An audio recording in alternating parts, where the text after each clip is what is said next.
strengthen industry partnerships and innovation in learning. The speaker is Dr. George Mothapo. We had agreed with the chairperson of panel 7 that because Dr. Mothapo is part of panel 7, we'll just allow all the panel members to come on board. He will come on stage with the presentation, after which he'll then join the panel and we'll start with the engagements that panel 7 is set to address for today. Allow me to welcome Dr. George Mothapo, the principal of Sidibeng TVET College. While I do that, so that I can just sit at once, please also allow me to welcome the chairperson of panel 7, Commander Tsietsi Mukele, who is in the maritime industry. He is not alone. There's a couple of members that have already joined us on stage. I'm hoping that others would also make their way on stage, colleagues, as I introduce them. We have Mr. Tebogo Kekana, who is the president of South African Public College Organization. Thank you very much. We've got Ms. Marina Rita, Skills Development Professional, Association for Skills Development in South Africa. Thank you very much. Mr. Rifitlile Baloyi, PSA Director, FEDUSA. Thank you, sir. Dr. Barbara Glover, Lead Ed Tech, AUDA NIPED. Thank you very much, ma'am. Mr. Munei Chiobe, Managing Director, Protec. Thank you very much. It does seem like I've got a full house here on stage. I appreciate you, panel members, very much. So the panel members will be focusing on a very important conversation that looks at how innovation, digital transformation, and partnerships can reshape the future of vocational education. As I said, ladies and gentlemen, to guide the discussion, there is a panel member who is a panel chair at this point, Commander Tsietsi Mukele, who comes from maritime industry. So what we'll do is that once Dr. Mothapo has concluded his remarks, he'll then hand over kindly to the chairperson of the panel, who will then introduce the panel members and the discussion for today. So thank you very much. If I can just get the round of applause to re-energize the room. Much appreciated. Thank you. Over to you. Dr. Mothapo. I'm here. I'm here. I'm here. Good afternoon. Good afternoon, ladies and gentlemen. Good afternoon, ladies and gentlemen. That sounds much better. Thank you so much, Program Director, for your time and all protocol observed. Because we had a change of a program a little bit, I'm not going to go through my slides, slide by slide. I'm just going to lay a foundation and share my perspective with regard to the topic that we are here to discuss. And as I was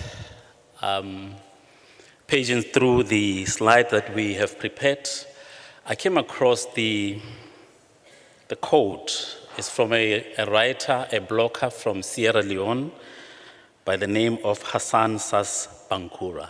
Quite a difficult name. And he said, the most dangerous form of blindness is believing that your perspective is the only reality.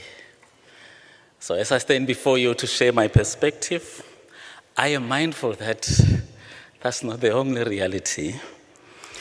So the question or the topic that I was requested to participate or share my perspective says,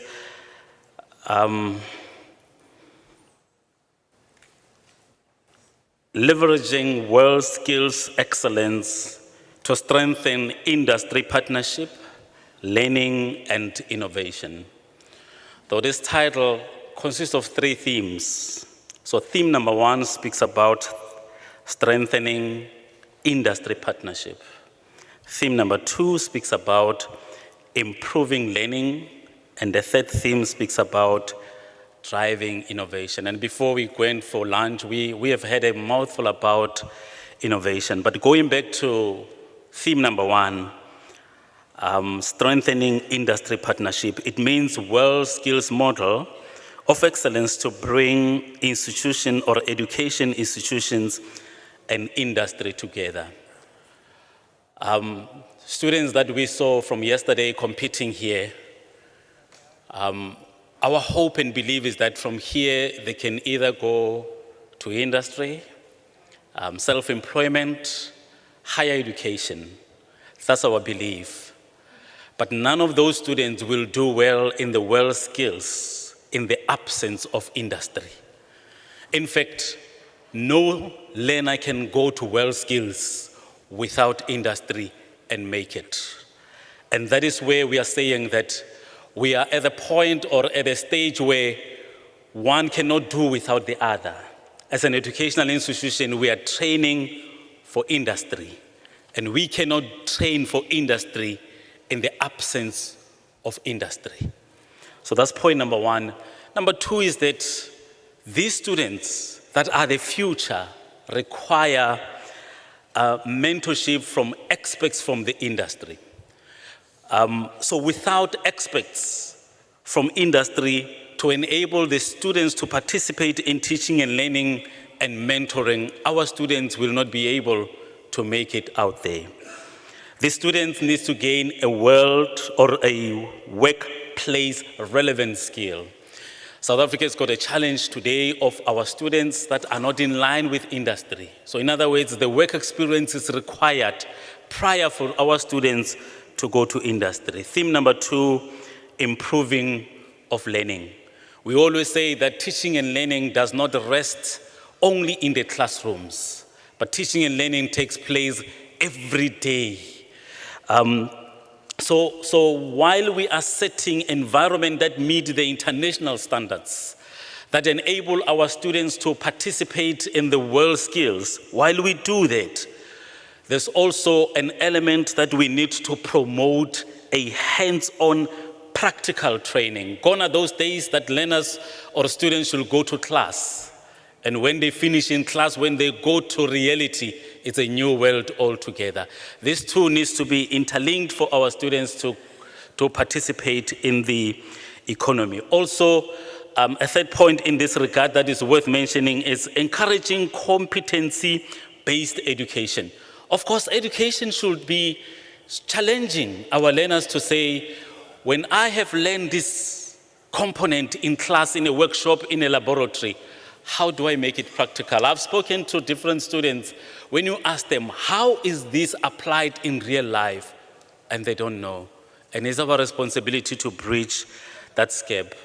Third point, which is the third theme is driving innovation. Is driving innovation. And WorldSkills, it gives an opportunity to our students to be innovative. How do they become innovative? We live in an ever-changing world where technology is forever changing. It's forever changing to such an extent that whatever you teach in class, it might not be relevant out there. Yes, you'll have similarities, but it might not be relevant. The manufacturers of cell phones know very well to manage us. Cell phone that you have, it can be new that you've bought it yesterday, but there is a new one that is already been released, waiting for you to come and buy. So it's important that we take advantage of the ever-changing technology. The second point that I want to make in this regard, it's the curricula that is updated. The curricula that is updated. Of course, we rely on LTSM. Of course, we rely on machines and equipments that we buy for our workshop. But truth be told, that the very same machine that we have in our workshop may be outdated or may not be in use, as much as we still capitalize on the one that we have. But we should be mindful and even if we don't have the replica of that machine in our classrooms, but let our students be aware that as much as we are using this machine, there is a new machine that is released out there. In our automotive, that's a practical example that I can give. In our automotive workshops, when we have a model of a car in front of us, it is also worth mentioning that as much as we've got a petrol and a diesel, we've got electronic or electric car out there. Our teaching methods needs to change. I've shared this with my colleagues last week, that we live in a world where we've got AI, that we don't need to do a presentation, that very soon we may not even need a lecturer in front of us, because AI will be able to do that for us. When the lecturer is absent and we've got a lesson, there will be AI that is doing a presentation in our classrooms. This brings us to the next level, that our educators, our facilitators, our lecturers need to upgrade to the level that AI should find it difficult to replace them. We're living in that technology, that AI should be difficult to replace a lecturer in class. Because AI does not have a touch and feel. AI doesn't have a practical, unless if it's just for observation, but the practical experience that our WorldSkills expose our students to, give our students opportunity to have a touch and a feel of the activities that we want. And the last point that I want to share with you is innovation in skills development. How far are we? If I've listened to the previous speaker speaking about how far we are when it comes to innovation. And I always ask this question, that if you're a partner and you're an industry, for every expectation that you put on us as a TVET college, how much have you invested in us? I am an ambassador for a TVET. I've been there in the times of technical colleges, FET colleges, and the now TVET college. I have spent half of my life, 26 years, at a TVET college. And I'm saying that the future of a TVET college remain with us. If you ask me, I know nothing. Every day when I wake up, I'm going for a TVET college to push the mandate of artisan development. I thank you.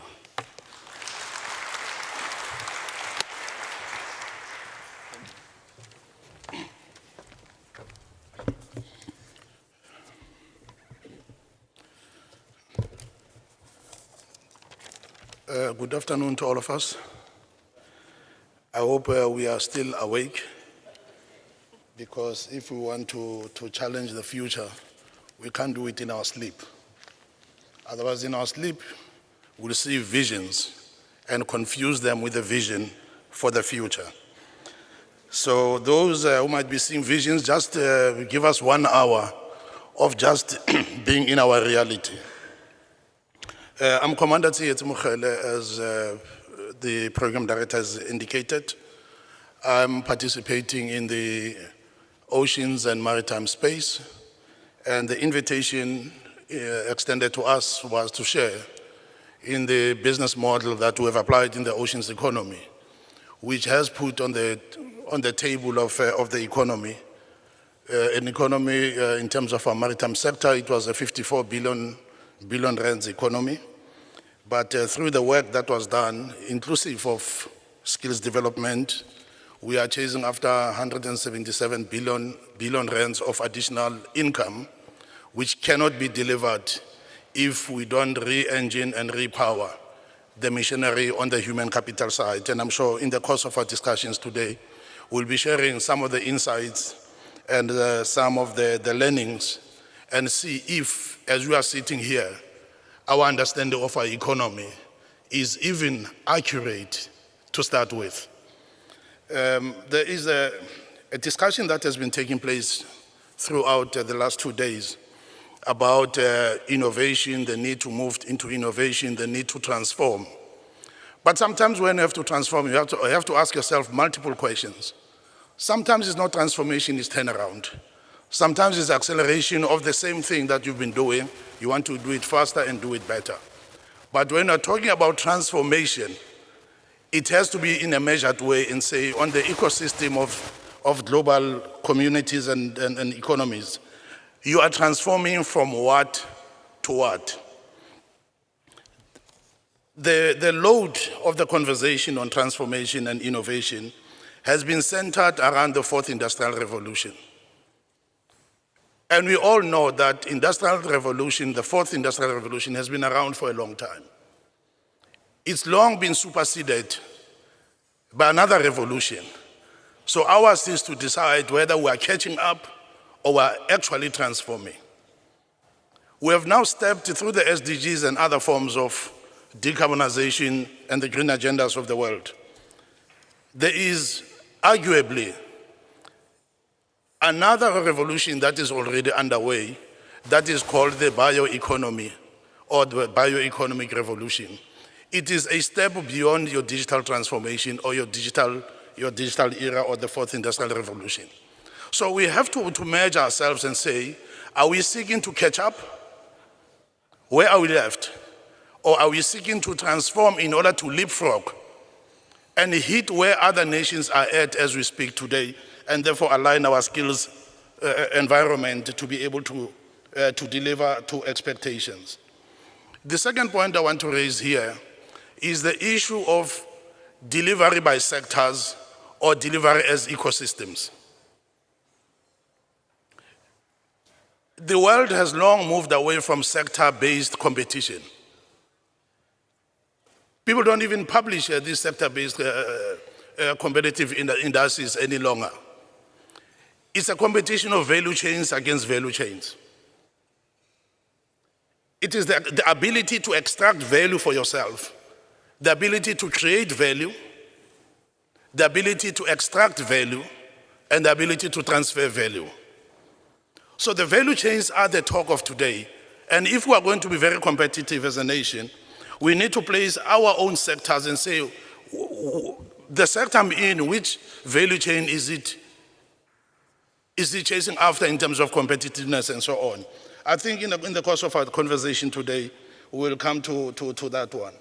And the last issue I wish to just put on the table as we facilitate our session is that there is an indices that has just been published, which is called the misconception index. It's called the Ipsos Misconception Index. It is placing before all of us that South Africa is a country with a very serious psychosis. It always believes the worst of itself and therefore stops chasing after the best that it can be. Two examples I'll provide. If all of us were to raise hands now about the teenage pregnancy in our country, the majority of South Africans in the indices are saying 44%. But the actual statistic is 4%. We are gunning for issues of immigration and immigrants and chasing after people in the streets because somebody made us believe that they constitute over 40% of the population present in the country. But the actual number is 4%. And I'm raising this issue to say that so long as we believe the worst of our children, we will think that the fight for competitiveness, the fight for leapfrogging, for transformation is an impossible one. To say, how can I transform the country with this kind of learners? How can I transform with this kind of a government, with this kind of educators, with this kind of ecosystem? I believe personally, we have a very, very strong foundation for the skills revolution to come in and pull up the entirety of the economy of the country. So long as we believe we've got the resources to do what needs to be done, we've got the human resource materials in terms of human capital of our children who are coming through the system. We've got the solid baseline across sectors, and we are now one of the most competitive economies in the world.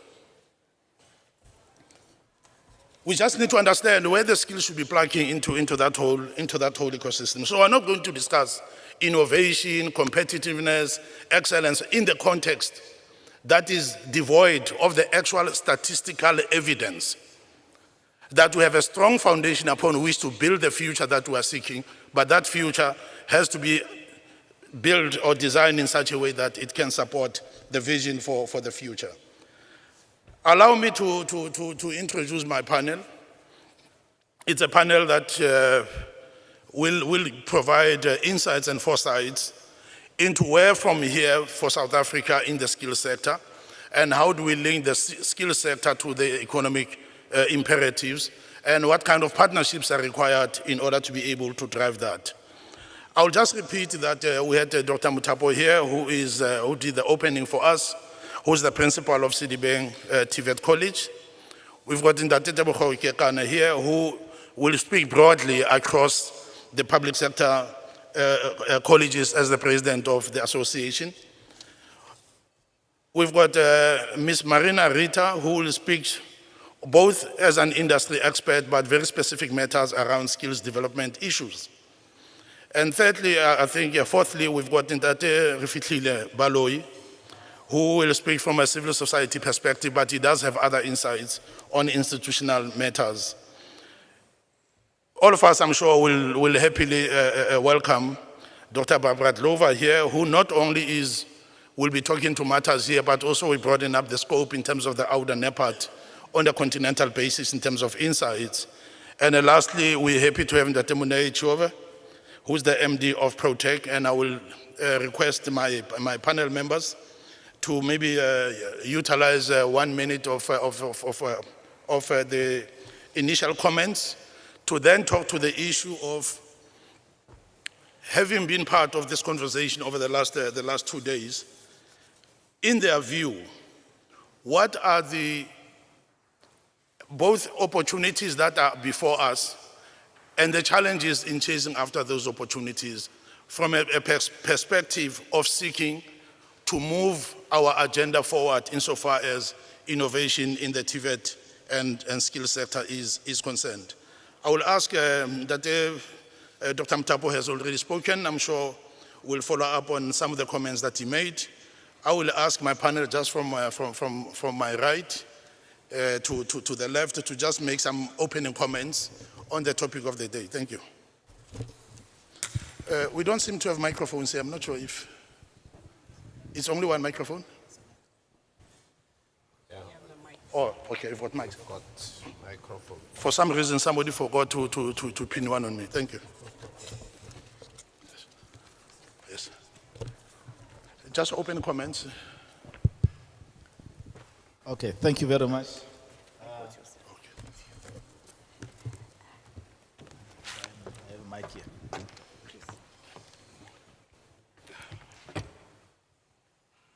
Thank you.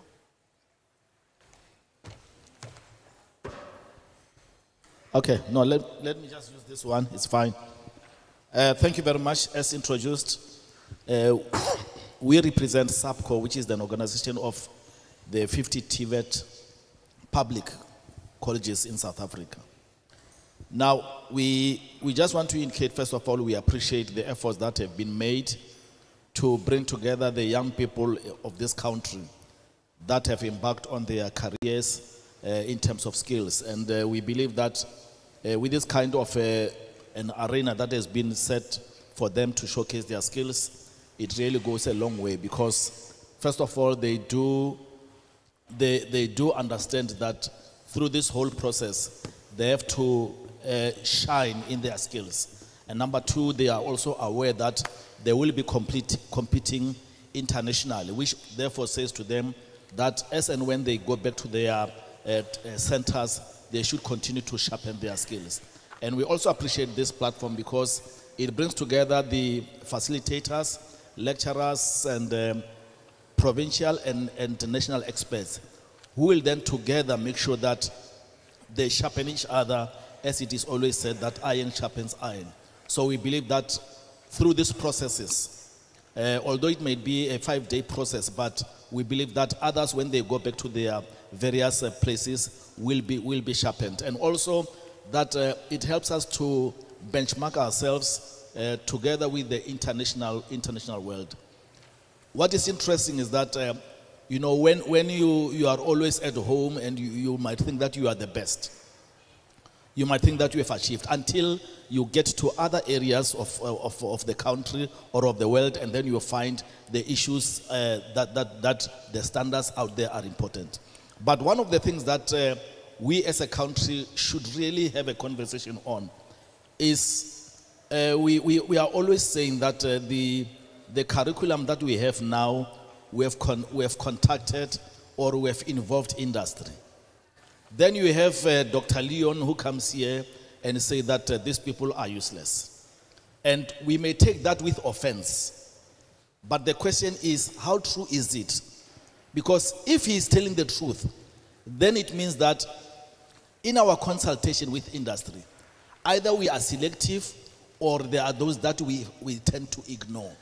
We should find a way as a country to make sure that we have an open door policy to any industry, any employer who would love to come in and say, this is what needs to be done. It is very, very much disheartening to come to a conference and somebody says to you that what you are doing there is useless.